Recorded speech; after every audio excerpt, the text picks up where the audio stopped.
बिस्मिल्लाहिर्रहमानिर्रहीम। अस्सलाम वालेकुम students.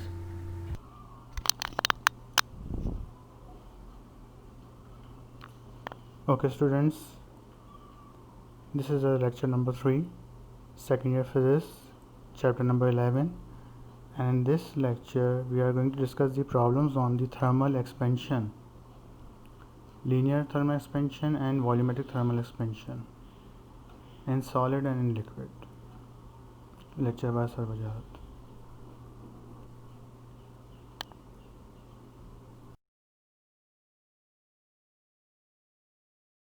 These are the few numericals which we are going to discuss in today's lecture.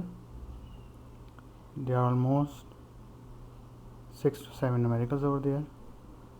Some of them are repeated, so I am going to solve each and every numerical.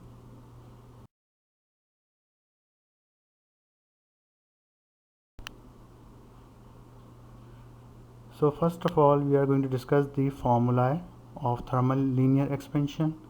These are the formulae where alpha is equal to delta L upon L1 delta T. Alpha is the coefficient of linear expansion, and in term of the final length, L2 is equal to L1 1 plus alpha delta T. Delta T is equal to T2 minus T1, where you can see the diagram. It's a linear expansion in the lengthwise expansion, so you can write initial length L1 or L0 or L0, initial length at temperature T1 measured in meter. L2 is the final length of the conductor at temperature T2, and it can also be written as L.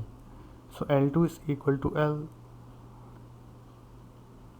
Initial temperature T1 in degree centigrade, final temperature or higher temperature at in degree centigrade or Kelvin.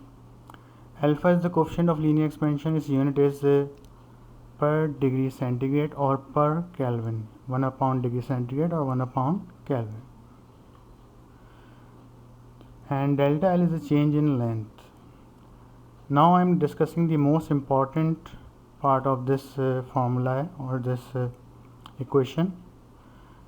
You should note that you will never be converted delta T into Kelvin. Delta T को हम कभी भी kelvin में या centigrade से kelvin में convert नहीं करते. डेल्टा टी किसी भी यूनिट में हो, हम उसे डायरेक्ट किसी भी यूनिट में डायरेक्टली लिख सकते हैं. फॉर एग्जांपल, अगर डेल्टा टी लिखा हुआ है 120 डिग्री सेंटीग्रेड, तो उस डेल्टा टी को आप 120 केल्विन भी मान सकते हैं, 120 फ़ारेनहाइट भी मान सकते हैं. So you have to remember this. So finally delta T is equal to T2 minus T1. It can be written in degree centigrade or Kelvin or in Fahrenheit. It depends upon your requirement, okay, which system which you are going to use over there.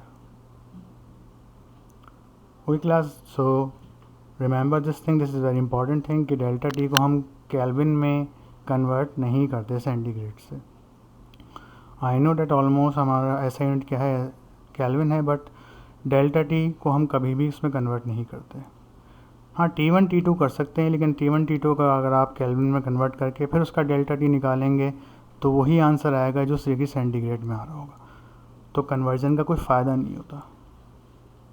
ठीक है, individual temperatures को kelvin में किया जाता है, लेकिन जहाँ delta T आ रहा हो वहाँ पे टेम्परेचर को कन्वर्ट करने की रिक्वायरमेंट या नीड नहीं होती.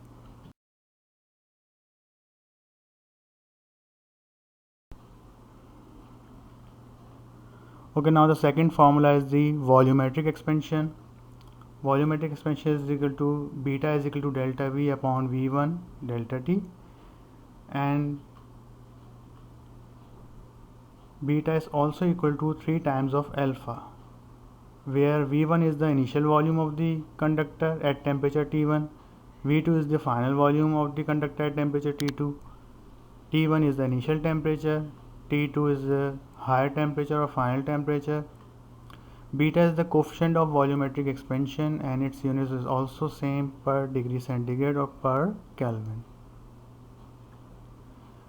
V2 and change in volume is equal to V2 minus V1, you know very well. Sometimes in such type of numerical you are provided with the sphere. इस तरह के numerical में आपको कभी कभार स्फीयर का रेडियस या वॉल्यूम गिवन होता है। तो स्फीयर का वॉल्यूम का फॉर्मूला क्या होता है, 4/3 pi R cube. And you know very well radius is equal to diameter divide by 2। Sometimes आपको डायमीटर भी गिवन होता है, तो यहाँ से आप इनिशियल वॉल्यूम किसी भी मटेरियल का V1 फाइंड कर सकते हैं। ये इसमें थोड़ी सी टेक्निकल बात थी, मैंने आपको बता दी है।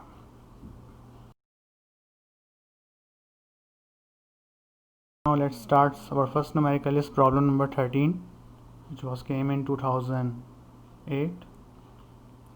A steel bar is 10 meter in length at minus 2.5 degree centigrade. What will be the change in length when it at 25 degree centigrade? And beta for the steel is 3.3 exponent minus 8 Kelvin. तो इस numerical में बेटा आपको data में क्या given है, length given है, initial temperature given है। ये इसका आंसर है delta L 3.03 exponent minus 3 meter. Data पे आते हैं, initial length 10 centimeter 10 meter, T1 minus 2.5, T2 25 degree centigrade. जब आप इसका डेल्टा निकालेंगे तो T2 minus T1 minus minus से प्लस होकर ये 27.5 डिग्री सेंटीग्रेड आ जाएगा।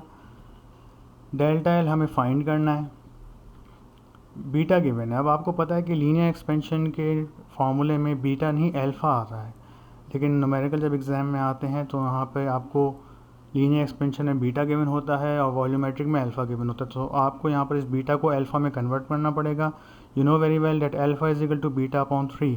तो आपका आंसर 11 एक्सपोनेंट माइनस 6 पर डिग्री सेंटीग्रेड आ जाएगा। Now in the solution, by applying equation for delta L is equal to alpha L1 delta T. After placing their values, we will get our answer 3.025 exponent minus 3 meter. So here our numerical is completed, but I am going to find its final length also for L2. हम यहाँ पर इसकी final length भी निकाल लेते हैं, required तो नहीं है लेकिन निकालने में क्या हर्ज है। So L2 is equal to L1 1 plus alpha delta T. After placing their values from the data, final length will become 10.0030 meter. Okay, class.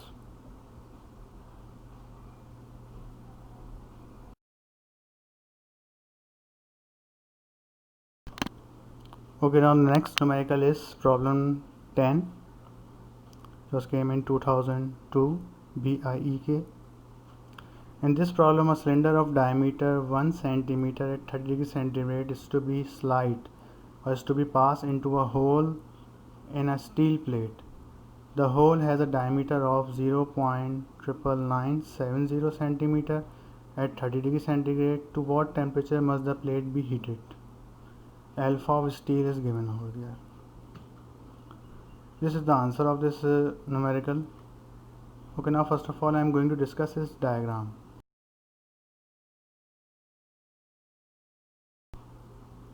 In the diagram, इस डायग्राम में बेटा कहा जा रहा है कि हमारे पास एक सिलेंडर है, ठीक है, उसका कुछ डायमीटर है हमारे पास, और एक हमारे पास स्टील प्लेट है। तो हम ये चाह रहे हैं कि इस सिलेंडर जो है ये स्टील प्लेट में से पास आउट हो जाए या पास हो जाए या इसमें से माउंट होता हुआ टाइटली पास हो जाए, इसमें से फिक्स्ड हो जाए इसमें। लेकिन हमारे पास जो इनके डायमीटर्स गिवन हैं, अब हम उसकी बात करते हैं। स्टील प्लेट का डायमीटर है D1 को हम रिप्रेजेंट कर रहे हैं 0.99970 centimeter. And now we are viewing the top view of this cylinder. Cylinder का जो डायमीटर है D1 वो 1 सेंटीमीटर। तो आपको पता है कि इसका लेंथ ज़्यादा है, इसकी लेंथ कम है। So that's why cylinder is not to be passed from the steel plate. So हमें यहाँ पे किसको हीट करना पड़ेगा, स्टील प्लेट को या सिलेंडर को, कि ये सिलेंडर स्टील प्लेट में से पास आउट हो जाए। So if we are going to heat up the cylinder, then its length also become expand and it cannot be passed from the steel plate. So हमें यहाँ पे steel plate को heat up करना पड़ेगा, लेकिन कहाँ तक हीट करना पड़ेगा। So D1 is the initial diameter of cylinder. Small d1 is the initial diameter of steel plate. And D2 is the final diameter of steel plate. अब हमें स्टील प्लेट को हीट अप करना है, cylinder को heat नहीं करना, ये बात तो हमें समझ आ गई है। लेकिन हम इसको कितना हीट अप करें कि ये इसमें से फिक्स्ड होता हुआ पास हो जाए, यानी हमें इसकी जो फाइनल लेंथ है स्टील प्लेट की D2, उसको कहाँ तक लेके जाना पड़ेगा, हमें उसको सिलेंडर की लेंथ तक लेके जाना पड़ेगा। ये बहुत इंपॉर्टेंट बात है, यही इसका एक समझ लें की पॉइंट है कि D2 जो है वो D1 के बराबर होना चाहिए 1 सेंटीमीटर, वहाँ तक आपने इसको हीट अप करना होगा। Is that clear? I hope यहाँ पे आपको समझ में आ गया होगा कि हमें स्टील प्लेट को इनिशियल उसका डायमीटर या लेंथ 0.99970 सेंटीमीटर गिवन है, हमें उसको फाइनल लेंथ तक लेके जाना है। और फाइनल लेंथ हमें कौन प्रोवाइड कर रहा है? सिलेंडर प्रोवाइड कर रहा है कि D2 आपको D1 यानी कि डायमीटर ऑफ सिलेंडर के बराबर रखना होगा, तब ये सिलेंडर इस स्टील प्लेट में से हैमरिंग के ज़रिए आराम से फिक्स्ड होता हुआ पास हो जाएगा।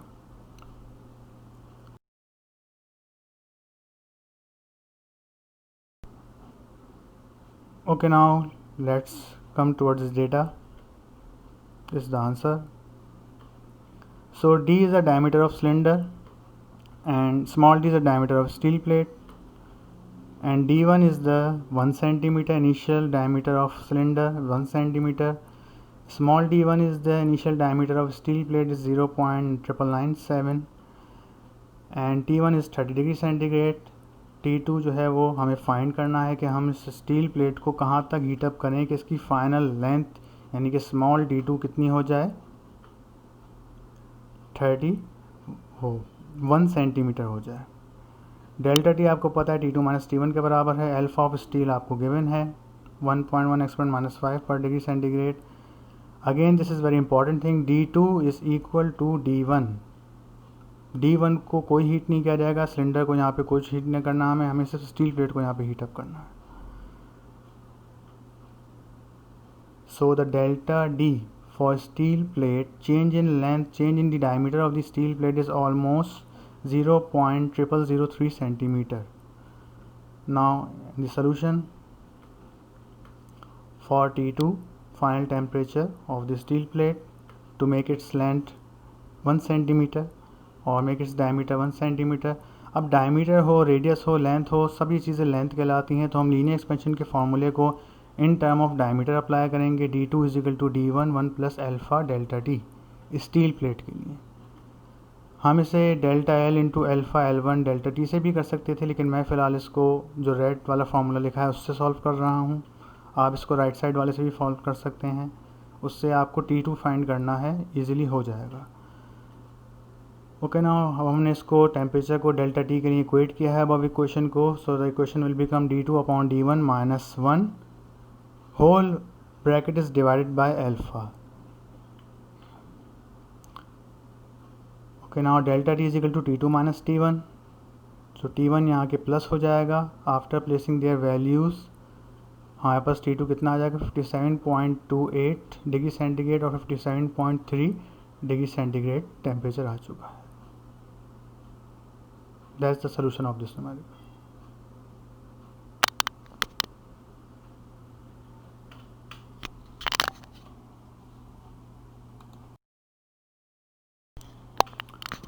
Okay, now class, in this numerical problem 11a, we are going to discuss numerical. A brass ring of 20 centimeter diameter is to be mounted on a metal rod of 20.02 centimeter diameter at 20 degree centigrade. To what temperature should the ring be heated for brass alpha 1.9 exponent minus 5 per degree centigrade or per Kelvin? So here we are provided with a brass ring. You can see in the diagram हमारे पास एक brass ring है, उसके साथ एक Bob भी attach हुआ है। Ring and ball का न्यूमेरिकल होता है, लेकिन यहाँ पर हमारे पास ब्रास रिंग एंड रॉड है। ये इसका आंसर है T2 73.63 डिग्री सेंटीग्रेड। डायग्राम की हम बात कर रहे हैं, अब हम डायग्राम में नज़र आ रहा है आपको ring and this is the rod. So here we want that this rod is to be mounted or can pass through that ring. हम यहाँ पर चाह रहे हैं कि ये रॉड जो है इस रिंग में से पास आउट हो जाए और रॉड का डायमीटर ज़्यादा है, रिंग का डायमीटर कम है। तो अंडरस्टूड है कि हमें रिंग को यहाँ पर हीटअप करना पड़ेगा, और कितना हीटअप करना पड़ेगा कि इसकी फाइनल डायमीटर जो है, जो कि इनिशियली 20 सेंटीमीटर है, वो कितना हो जाए, 20.02 हो जाए, ताकि ये रॉड इसमें से फिक्स्ड होती हुई पास हो जाए। अगेन यहाँ पे आपको T2 फाइंड करना है, similar to the last numerical.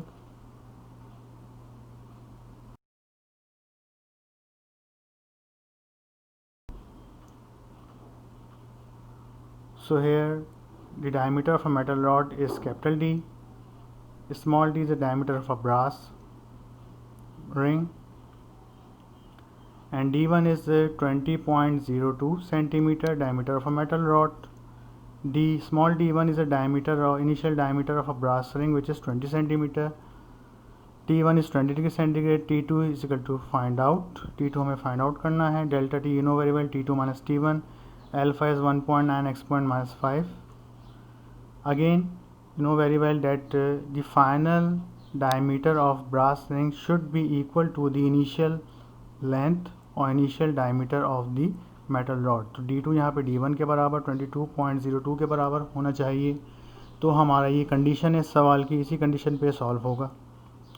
And you know very well that change in the diameter of brass ring is 0.02 centimeter. D2 small d2 minus small d1 जब आप करेंगे तो आपको 0.02 का फ़र्क मिलेगा. सोल्यूशन पे आते हैं. For temperature T2 alpha L2 is equal to L1 1 plus alpha delta T. Again from the same numerical आप इसे अगेन डेल्टा L और अल्फ़ा L1 डेल्टा T से भी कर सकते थे. Now equate this red equation for delta T and placing the value of T2 minus T1. So T2 will become equal to T2 upon D1 minus 1 divided by alpha. This whole value is added by T1. After placing the values, you will get the final answer 72.63 degree centigrade or 73 degree centigrade.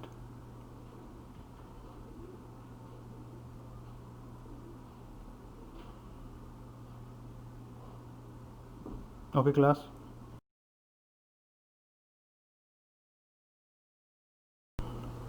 So in this numerical we are provided with iron ball has a 5 centimeter diameter and it's 0.01 millimeter too large to pass through the hole in a brass plate. When the ball and a plate at 30 degree centigrade, what temperature will the ball just passes through the plate?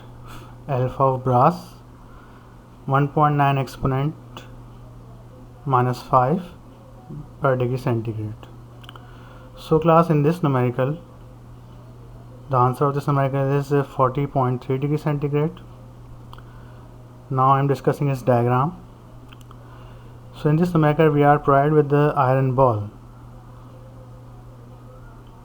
and the second thing is a brass plate. Brass plate contain a hole. So according to the numerical में कहा जा रहा है कि iron ball का diameter जो है वो 5 सेंटीमीटर है. That means D1 is equal to 5 centimeter for the iron ball, and this iron ball is 0.01 millimeter too large to pass through the brass plate. और इसमें कहा जा रहा है कि ये आयरन बॉल जो है ये 0.01 मिलीमीटर लार्ज है, बड़ी है, डायमीटर ज़्यादा है इसका, यानी कि 0.001 सेंटीमीटर इसका डायमीटर ज़्यादा है as compare to the hole of brass plate. तो यहाँ पे आपको डेल्टा डी गिवन है कि ब्रास प्लेट का जो होल है वो इससे कितना छोटा है, 0.001 सेंटीमीटर छोटा है. तो इससे हमें ब्रास प्लेट की जो डायमीटर है वो पता चल जाएगा कि ब्रास प्लेट का जो डायमीटर इतना फ़र्क आ रहा है. उसमें देख सकते हैं आप, कंपेयर कर सकते हैं. तो ये डेल्टा डी कितना नज़र आ रहा है, 0.001 सेंटीमीटर या 0.01 मिलीमीटर टू लार्ज. तो यहाँ से अगर हम कंपेयर करें तो diameter of a brass plate, hole of a brass plate कितना हो जाएगा बेटा, क्योंकि ये इससे इतना बड़ा है तो उसको हम 5 में से माइनस कर देंगे तो हमें डायमीटर ऑफ ब्रास प्लेट या hole of a brass plate कितना मिल जाएगा, 4.999 सेंटीमीटर। मैंने इसे सेंटीमीटर में कन्वर्ट कर लिया। Is that clear? यहाँ तक कोई प्रॉब्लम किसी को? अब इस कंडीशन पे हमें मालूम ये करना है कि हम ब्रास प्लेट को कितना हीट अप करें कि उसकी फाइनल लेंथ कितनी हो जाए, 5 सेंटीमीटर हो जाए, और उसको कितना हीट अप किया जाए, उस टेम्परेचर को हमें फाइंड आउट करना है। Is that clear? ये जो डायग्राम ब्लिंक कर रही है इससे आप कंपेयर कर सकते हैं कि ब्रास प्लेट का जो होल है वो आयरन बॉल के मुकाबले में कम है, छोटा है।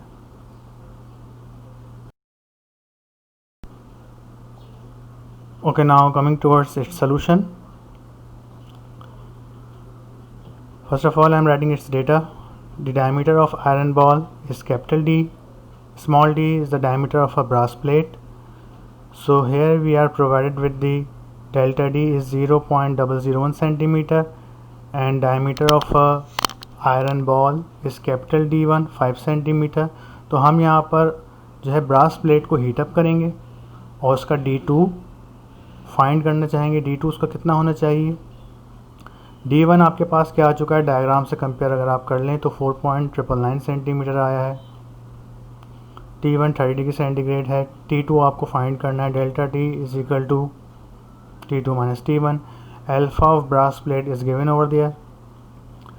So now the final length of brass plate D2 must be equal to the initial condition or initial length of the iron ball, so that it can pass through the ball can pass through the brass plate, the whole of the brass plate. Okay, now in the solution,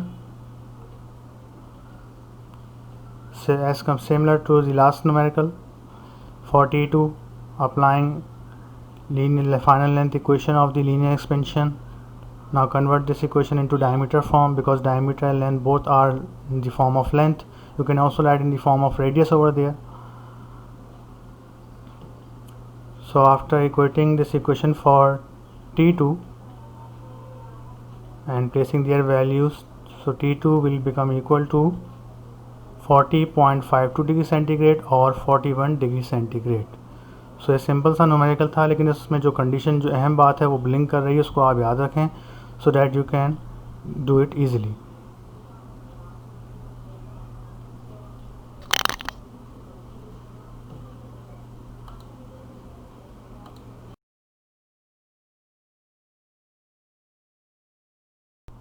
Okay, now class, we are coming towards the next topic of the volumetric thermal expansion.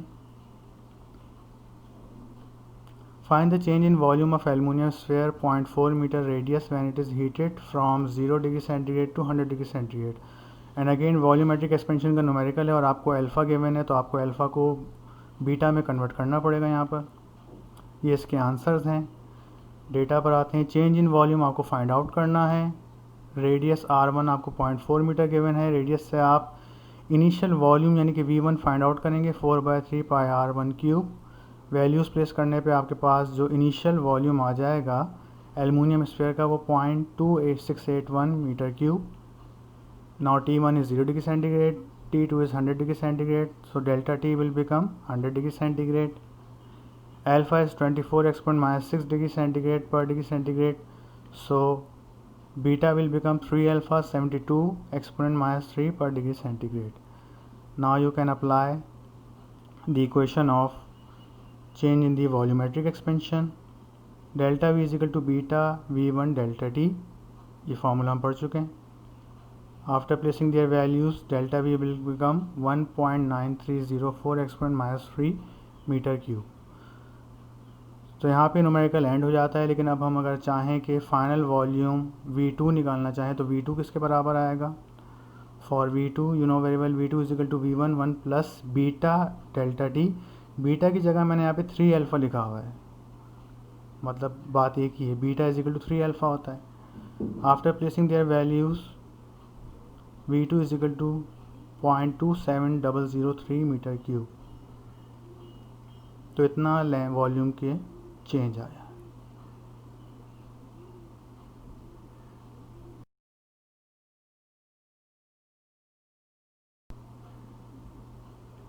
So now the next problem is 12A. This is same as compared to the last numerical. Again you are provided with the brass sphere, 0.6 meter diameter, and temperature is heated from 30 degree centigrade to 100 degree centigrade. Again alpha is provided over here.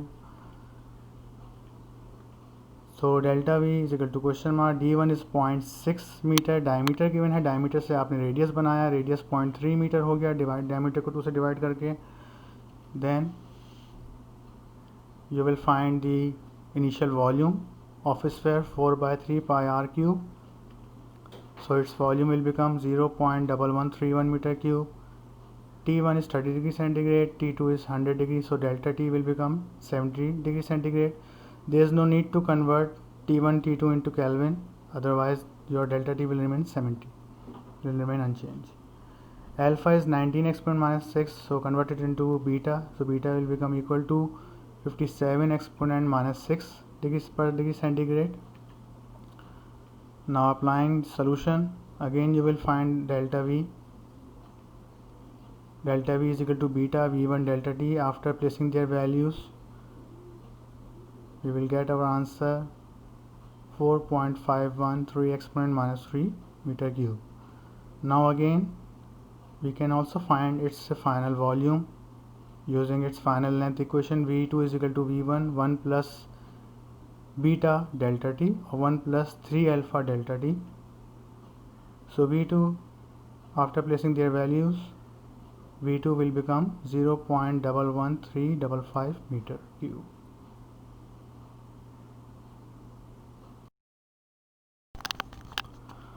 Okay class, our next numerical is problem number 9, last numerical of this class. A glass flask is filled to the mark with 60 centimeter cube of mercury at 20 degrees centigrade. If the flask and its contents heat to 40 degrees centigrade, how much mercury will be above the mark? Alpha of glass is 9 exponent minus 6 per degree centigrade. Beta for mercury 182 exponent minus 6 per degree centigrade. So before I am going to start this numerical, the answer of this numerical is delta V 0.186 centimetre cube. यहाँ पे हम centimetre में काम करें तो हर चीज़ centimetre में ही रहेगी. So class, before I am going to solve this numerical, I am letting you know about the why mercury falls then rise in thermometer. Thermometer में आपने नोट किया होगा कि जब आप थर्मामीटर को हीटअप करते हैं या किसी भी हीटिंग कंटेंट में उसको रखते हैं तो पहले उसका मर्क्यूरी या अल्कोहलिक बल्ब जो भी हो वो पहले डाउनवर्ड फॉल करता है फिर राइज करता है. तो इसकी वजह क्या है? यहाँ पे देख लें, एक मॉडल है थर्मामीटर का ये जिसके नीचे बल्ब लगा हुआ है या ग्लास है और इसमें आपको मर्क्यूरी के रीजन भी नज़र आ रहा है जिसमें मर्क्यूरी फिल हुआ हुआ है. तो जैसे ही आप इसको हीट अप्लाई करते हैं तो होता क्या है कि मर्क्यूरी थोड़ा सा नीचे फॉल करता है. ये किस वजह से होता है? Because first heat is transferred to the glass और bulb, so it will expand and due to the expansion mercury will fall down. उसका वॉल्यूम बढ़ने की वजह से होता क्या है कि मर्क्यूरी उस रीजन में है लेकिन उसका वॉल्यूम बढ़ा तो मर्क्यूरी थोड़ा सा क्या होगा, नीचे फॉल करेगा. Then heat will transfer to the mercury, so Hg falls down due to expansion in the bulb or glass. इसके बाद heat जो है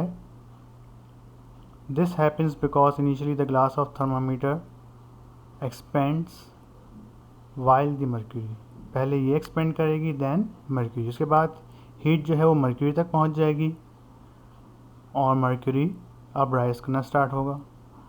Then expansion occurs in the mercury because heat is transferred in the mercury and you can see that mercury level is going to be rise. तो यहाँ पर बेटा आपने देखा कि मर्क्यूरी का जो लेवल हमें मिला है ये आया है delta we of mercury. Mercury इतना राइज हुआ है लेकिन इसमें कुछ रीजन जो कि ग्लास में भी एक्सपेंशन आया था उस एक्सपेंशन की वजह से आपने देखा था कि कुछ ब्लॉक जो है, कुछ टुकड़ा जो है मर्क्यूरी के नीचे फॉल हुआ था. तो वो टुकड़ा ये है. That segment is the change in the volume of glass. So if you want to find out, अगर हम यहाँ पे ये फाइंड करना चाहें कि मर्क्यूरी लेवल कितना अपने मार्क्स से ऊपर राइज हुआ तो हमें इन दोनों डेल्टा वी मर्क्यूरी को डेल्टा वी ग्लास में से माइनस करना पड़ेगा, इन दोनों को आपस में क्या करना पड़ेगा, सब्ट्रैक्ट करना पड़ेगा। Okay class, now I am coming towards.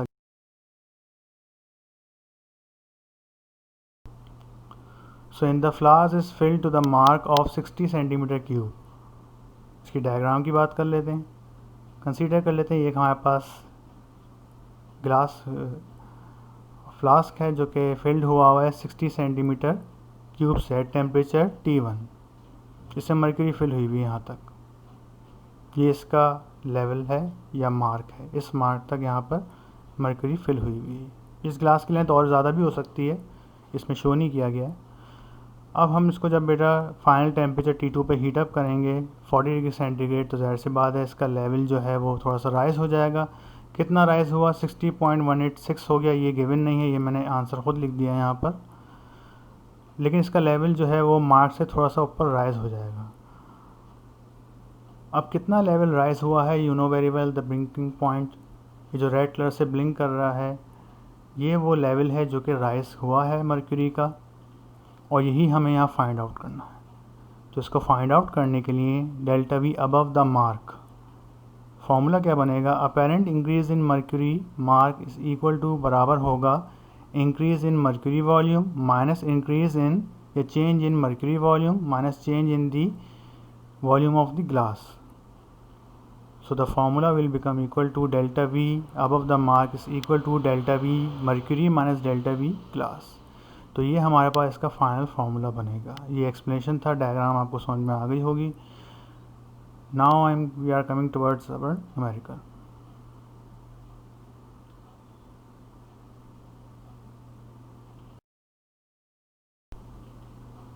So in the data, let G represent the glass and Hg represent the mercury. You can also write mercury with M. Delta V above the mark you have to find out over there. So one more important thing is the initial volume of mercury and glass both are same, 60 centimeter cube. So V1 for mercury and V1 for G both are same. T1 is 20 degree centigrade, T2 is 40 degree centigrade, same for glass and mercury. Delta T is equal to 20 degree centigrade. Alpha of glass 9 exponent minus 6 per degree centigrade. Beta of glass is equal to 3 times of alpha, because हम यहाँ पे volumetric expansion पढ़ रहे हैं और उन्होंने glass का हमें अल्फ़ा दिया हुआ है, तो हम उस अल्फ़ा को बीटा में कन्वर्ट कर लेंगे। बीटा में कैसे कन्वर्ट करेंगे, अल्फ़ा को 3 से मल्टीप्लाई कर देंगे। So beta of mercury is 182 exponent minus 6 per degree centigrade. Now in the solution you know very well the delta V above the mark is equal to delta V mercury minus delta V glass. After placing their value, delta V mercury is equal to beta V1 delta T and delta V glass will become equal to beta glass V1 delta T. V1 and delta T are common over there, so take common, and beta glass is equal to 3 times of alpha glass, because हमें glass का यहाँ पर alpha given है, beta given नहीं है, तो मैंने यहाँ पे बीटा ऑफ ग्लास को -3 अल्फ़ा से रिप्लेस कर दिया। Now taking common V1 and delta T, beta mercury minus 3 alpha glass. After placing their values you will get our final answer 0.186 centimetre cube. तो इतना वॉल्यूम जो है मर्क्यूरी अपने level से राइज अप करेगा। ओके क्लास, यहाँ पे volumetric and linear expansion के न्यूमेरिकल सारे एंड हो जाते हैं। आई होप आप लोगों को समझ आ गया होगा। नेक्स्ट क्लास में इंशाल्लाह हम और न्यूमेरिकल्स करेंगे इसके नेक्स्ट टॉपिक में। Thank you.